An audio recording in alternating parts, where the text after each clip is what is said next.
Welcome to today's talk with Lower Thames Crossing and finding out about different careers actually within the project. Today we're joined by Lauren, Nina, Sam, Victoria and Mark, who's going to talk about their different careers and how they're involved in the project. Today we're using a live Q&A chat where we're going to answer any questions you've got at the end. So I'd like to introduce you to Lauren. Good morning, everyone. So I hope everyone's well today. Thank you for joining our webinar around careers at the Lower Thames Crossing. I'm the Skills Education and Employment Advisor on the project and will be introducing you to the Lower Thames Crossing and the upcoming available opportunities that we'll have in the future. So to introduce you to the Lower Thames Crossing and to kick the presentation off, I'm going to play you a short video around our project.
So to summarise, the Lower Thames Crossing will be a new connection between Kent and Essex, including 2 brand new tunnels, a stretch of new road, offering better journeys around the Dartford Crossing. I'll be now passing over to Vicky to talk you through her career journey. Thanks, Lauren. Hi, everybody. My name is Vicky King and I am Head of People Delivery on Lower Thames Crossing. So my role is to manage a team of people who are responsible for what we call the employee life cycle. So even though we are a programme, we're not a company, there's lots of elements of what we do that feels a little bit like that. So what we have to do is ensure that everybody that comes to work on our programme has a great experience when they work here. So the sort of things that we cover are resourcing. So how do we bring people onto the programme? And then onboarding of staff as well. So making sure they understand about the programme and what it is that they need to know. Learning and development whilst they're here, because we can be here for a few years, so we want to make sure that they are continuing to learn as they're here. Also making sure that we communicate with staff, we engage with them. We even organise fun things like socials, events, all that kind of thing. So that's what we do. So a bit of a brief timeline from me. I actually started by doing an English degree. I had no idea what I wanted to do. I just knew I liked reading books, so I ended up doing English. When I finished my degree, I still didn't know what I wanted to do. So I ended up in working for a recruitment agency. And I was cold calling HR departments, human resources departments, and sales managers, and asking if we could fill vacancies for them. And I hated it. I'm quite introverted, and the idea of calling people and talking to them and building rapport over the phone was not really for me. But I learned a little bit about human resources, and I decided to do some research on what that was all about. And I thought it sounded really interesting. So I ended up finding a 6-month contract with Thorpe Park. I'm sure most of you have heard of Thorpe Park before. So I ended up there as a seasonal recruitment administrator. And I was there on the park, so I got to enjoy all the roller coasters as well in my break. But I was there to look at thousands of applications every year for people who wanted to come and work on Thorpe Park. I used to book interviews, I'd confirm if they were successful or not, I organised contracts. And I really enjoyed it, and I started to just ask lots of questions, and I put my hand up to do more. So I ended up getting involved in wider elements of HR, mainly advisory stuff, which is like dealing with staff sickness issues, disciplinaries, complaints, all that kind of stuff. I also asked if they'd sponsor me to do a qualification, and they said yes. So I ended up doing a CIPD, which is an HR qualification, and I got a postgraduate diploma in HR management for that as well. I then ended up working at Madame Tussauds and London Dungeons as the HR officer there, which was also really cool, really fun place to work because I was based at Madame Tussauds, so got to sneak around and see all of the waxworks. And then I moved into recruitment again, but I was an HR advisor there, and then swiftly moved to Dyson.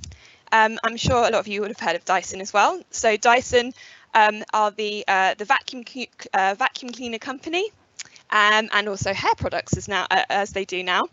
And I worked there, and that was a really interesting environment, very innovative place to work. And then Jacobs contacted me and asked me if I'd like to go and work for them as an HR business partner. I have to say I would have never considered construction. I think I had some assumptions about what it was, and I've been proved very wrong, as I've been here for 8 years now working in construction. It's the longest I've ever stayed in any industry. One of the main reasons for that is because of the variety of opportunities that I've had since joining construction. So I've done 5 different jobs whilst I've worked for the same company. So I've got to work on High Speed 2, Crossrail, and Lower Thames Crossing, where I am now, and I've done 2 jobs on Lower Thames Crossing. So actually I was succession planned into my current role. I wasn't really ready for it yet, but I had so much support around me, and they gave me an opportunity to try, and that's one of the things I've loved about the company that I've worked with, that they were there to support me and give me that opportunity.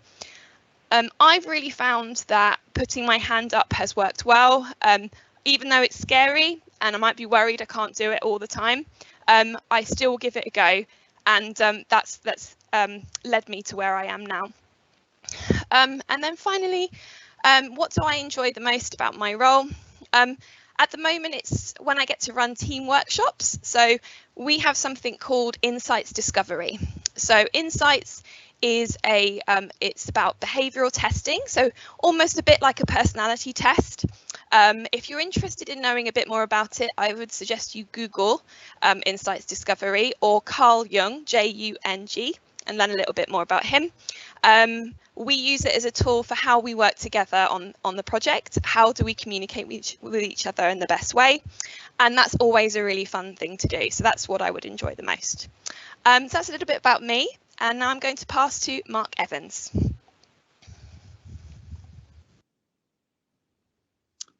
Yes, good morning, everyone. It's a pleasure to be able to be here this morning and to talk to you. So yeah, I'm my position on LTC is the enabling works lead for the tunnel section.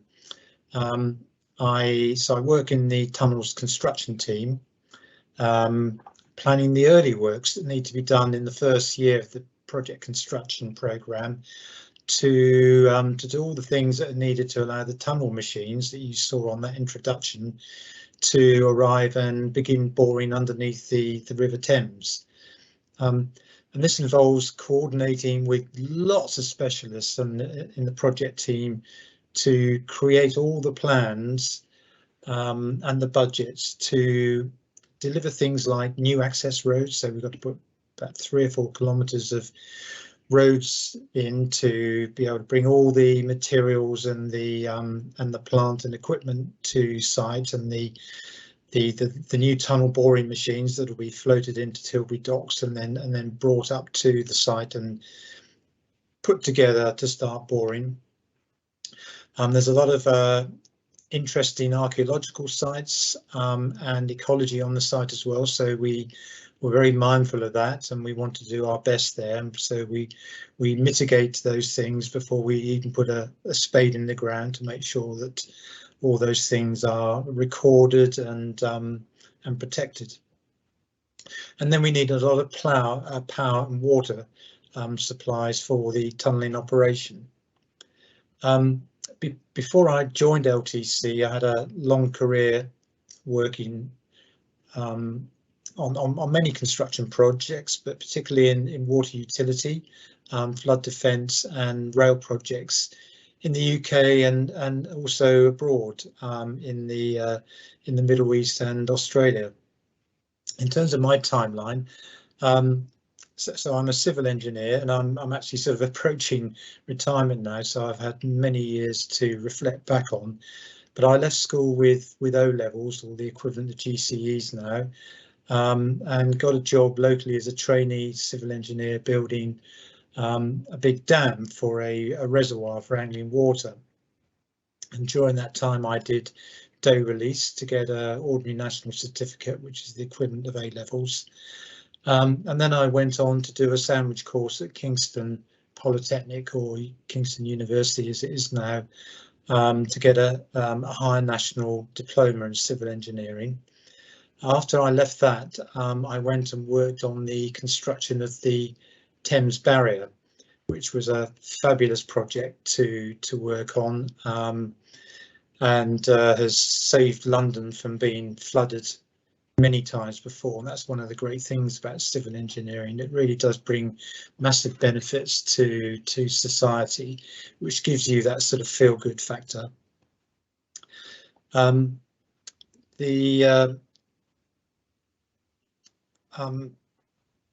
Whilst LTC, it's fair to say, is a very big project, and so is the Thames Barrier, if you get into the industry, it's not all about big, huge projects. There are, for every one of those, there are many smaller but just as interesting projects that are built and designed and run by smaller organisations, which are more local. And if you get into engineering, as you develop your career, it's not just necessarily about construction and engineering. You also get involved in sort of the actual businesses that are involved and running them and managing people, developing the businesses. So it can be a bit about business management as well as construction management. I live in Surrey now, near Guildford, but I was actually brought up in Suffolk near Ipswich. So I'm a Still and Ipswich Town fan, and Tractor Boys as they're known, and was up there on Tuesday night actually watching a nice win against Lincoln. In my spare time, I love mountain biking. I've got many scars and broken bones to prove that, and also out walking my crazy dog Ozzy. So thank you for listening, and now I'm going to pass on to Sam, I think.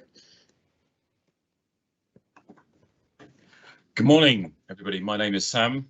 I live out in Gloucester, and outside work I have a black Labrador called Ella, and I love sailing, but also since the age of 3 or 4 I've been passionate about playing with my Tonka toys and my JCBs, and I've never stopped loving that, and even today I am currently in the middle of refurbishing my house. So construction and design of buildings is in my blood, one might say. So my post is known as the Cdm Assurance Manager, and I hear you saying, what does CDM stand for? I think I hear someone saying it's the chocolate drinks machine. Very important role, the chocolate drinks machine manager, because it looks after our welfare and well-being. However, it stands for something very boring. It stands for the construction and design management, which actually means the management of design and construction for health and safety.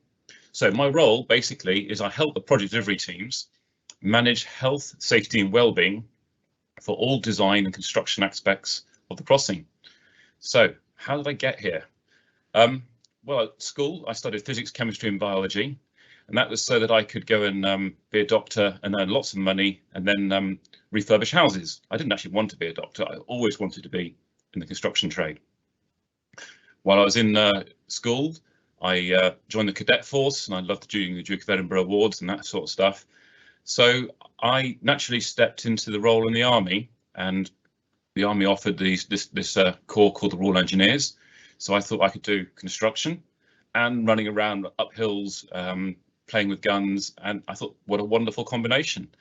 So I joined the Royal Engineers, and one of my little operational tours took me to Bosnia-Herzegovina in the Balkans, not far from Ukraine now, and I built my first road there, playing with great big green diggers, excavators, bulldozers, and it was just a dream come true. It's a boy's childhood dream fulfilled. I left the army and then went to Cyprus, somewhere hot and sunny, and built a medical centre. And here I learned to do dinghy sailing, which was far much more fun than building. But I was really, really proud of what I did, building something that the users wanted and were really, really happy with. And seeing the smile on their faces when they had something that actually worked and delivered what they wanted was amazing. I then went somewhere a little bit strange, the Falkland Islands. I don't know whether you know where the Falklands Islands are. They are a long, long way away. They're just to the east of South America, and it takes about 16 hours to fly there, stopping midway in the Atlantic. So this was very different. It was very austere, very cold. There were no roads. We had to build tracks to our work construction site, and there we built a shed with some power stations, or some generators and some water treatment, so that the soldiers could live on top of these mountain tops and do their job. Again, very rewarding, working in an austere environment, trying to overcome challenges, working without the resources that you would like. Great fun. So while I was after that trip there, I then decided to change a career, and I worked in the nuclear new build programs as a construction design and management manager, and I was working with the French doing their Hinkley Point C nuclear power station down in Somerset, and the Japanese on their power station up in Wolvernowath in Anglesey in North Wales. So I've been spent a lot of time visiting Japan, learning the culture out there, and again working in France. So I've had a great opportunity, inverted commas, doing business tourism, but I learned an awful lot. So after that, I took an opportunity to do a change of career, move left, as they say, and I have joined National Highways, focusing on road construction, and very much working with the client, a special lean client we are, just helping and advising and basically using and applying all that knowledge and skills that I've learned over the last 20 years in the industry. So that's about me. I'm going to hand you over to Nina now, and thank you. Hope to speak to you later. Well, good morning, everybody. Thank you for having us this morning. Well, school was a long time ago for me, but I always wanted to be a teacher, and I've been a teacher for about 23 years. I know I don't look old enough, but I worked in a primary school, all ages, and most recently with special needs children. The profession itself is challenging but rewarding, and I loved every minute as a teacher. As you can see, I haven't left it completely because I'm now a STEM ambassador. And I would encourage you to develop your skills and knowledge so that you can join a profession that you enjoy. You're a long time working. During COVID, I decided that I wanted a change, a chance to not only use the transferable skills I learned while I was teaching, but also to take what I learned during my geography degree to the next level. Who would have thought, however, in the first few months of being with National Highways, that I'd be given the opportunity to have my own avatar and cartoon of my life journey done. So Lauren, back over to you, roll VT.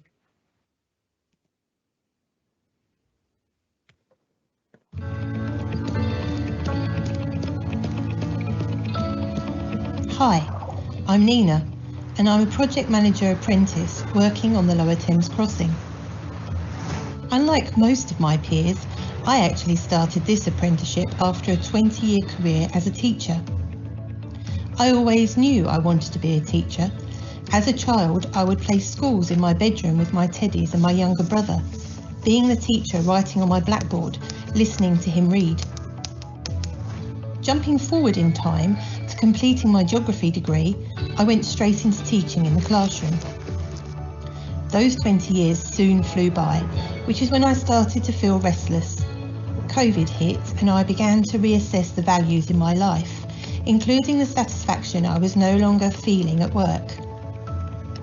Prior to starting my apprenticeship, I was dealing with the impacts of COVID, juggling my home life and supporting my family. This included helping my son with finding his next steps, university or an apprenticeship. We watched countless webinars whilst in lockdown, trying to figure out what he wanted to do next. There was one that struck a chord with me. It was a webinar by National Highways, and instead of my son, I was sat there asking if mature adults could apply. My advice to anyone feeling unsatisfied or thinking that it might be time for a change is to take the first step. Apprenticeships are for everyone, no matter your age, life stage or experience. I just feel part of the team. I don't feel like I'm an apprentice. I just feel pulled along with everybody else, really.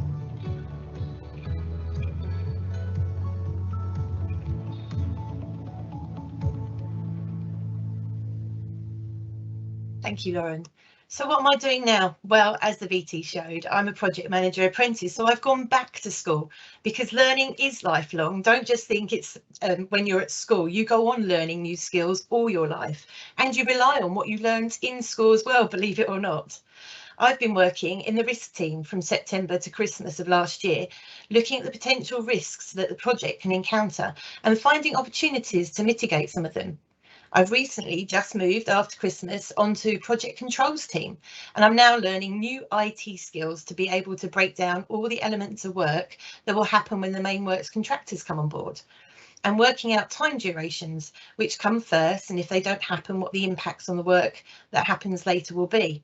There are lots of formulas, and I'm having to relearn how to use Excel and spreadsheets, something I'm sure you do regularly.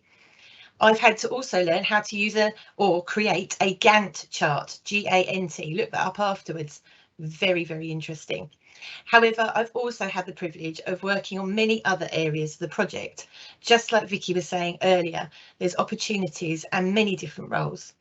And I will continue to move around and gain more understanding and experience. I really love this new role, and I look forward to see what will happen next, as 2 days are never the same. So I thank you for listening to me this morning. I'm going to pass you back to Lauren.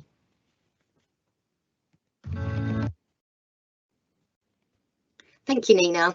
So yes, now that we've learned a few of the different careers that are involved in our projects, I'm going to talk to you about other opportunities that you may find. So throughout the life cycle of the project, there are 22,000 people that are expected to work on the project, and that includes 10,000 people at the peak of construction alone, along with hundreds of apprenticeships, graduate and work placement opportunities. So, as we said, there are endless lists of opportunities that the project will be recruiting for during the construction phase of the project. Here are some common examples of construction-focused roles that you may find. We have roles from ground workers, plant operators, electricians and carpenters. And then you'll also have a range of engineers and specialist roles such as design engineers, digital engineers, surveyors, project managers and archaeologists. Once you're in our industry, you will soon quickly learn just how extensive the job opportunities are and many roles that you may have never anticipated before. We really believe that there is a role for everybody in construction. We'll also need different staff opportunities from office-based roles such as IT support, business administration, human resources, and then there'll be other roles from managing our external and internal comms messaging, and then roles like mine to help inspire young people into the construction industry and attending events such as this.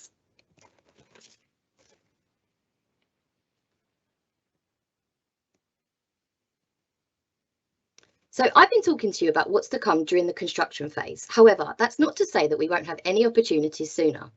As well as being made up of National Highways, we are made up of various other companies that create the project team.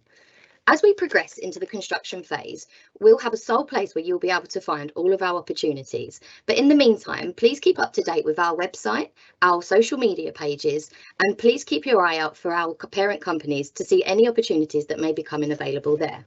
Also, at this stage, if you wanted to register any of your interests within any of our work placement opportunities that may be coming in the future or any apprenticeship opportunities, please email education@lowerthames.crossing and we can keep you up to date with our latest updates. So here's our social media platforms that you can have a look at there. And now we'll be opening it up to any questions that we may have in our chat box. Thanks so much, everyone. Really interesting talks and hearing all the different diverse roles you have within Lower Thames Crossing. So we've got quite a few questions coming already. So the first one we've got is, what inspired you to get into the construction industry?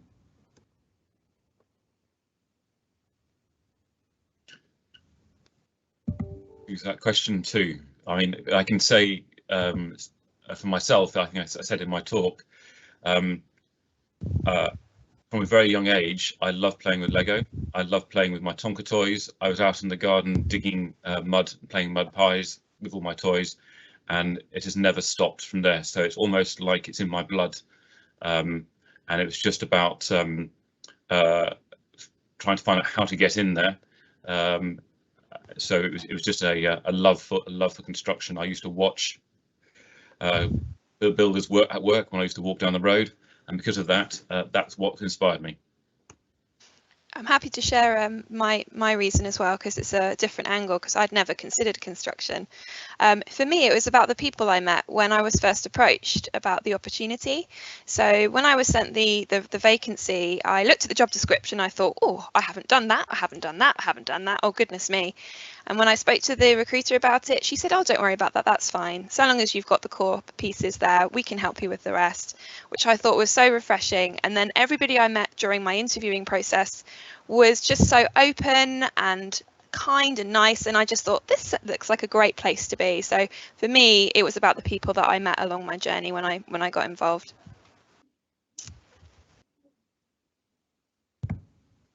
Thank you, both of you. So the next one is, what do you enjoy most about your job? Shall I take that one? Most, well, there are many things, but I think the things that stand out are working with a great team of people from all sorts of different backgrounds and all sorts of different specialisms. And everyone seems to be so enthusiastic about project. As I said in my brief introduction, one of the great things about the industry that we're in is that it actually is providing benefit for people. So you sort of get a feel-good factor out of that. And the other thing, when you're actually out on site and something's being built, literally at the end of every day, you can stand back and see something evolving in front of your eyes. You can visually see something starting to be created, and you think, yeah, you know, I've been I've been a part of that. I've helped create that.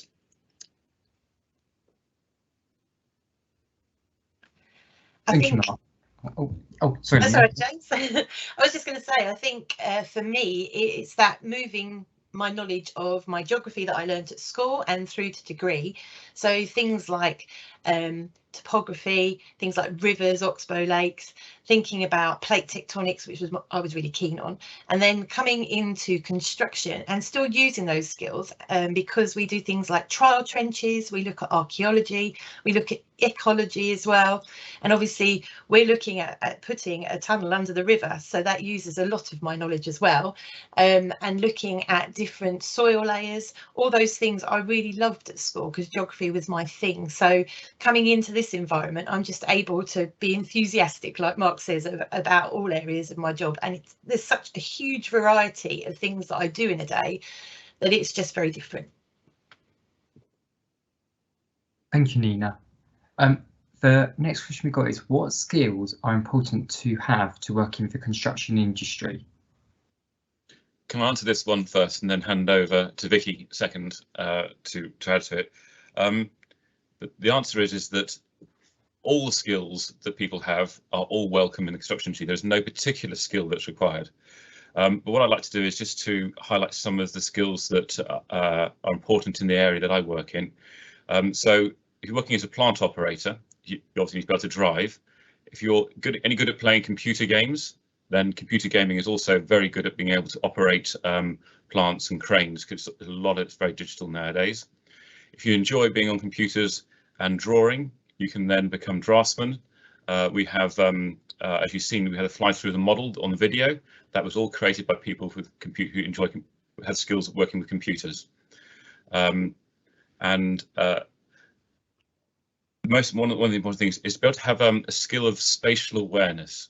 So if you can project or imagine, or you can dream, then that's a really, really important skill, because you can look at a piece of land, see the grass, and then you can look at it and say, just imagine what if there was a road, a building, a structure, a bridge here, and you can imagine that.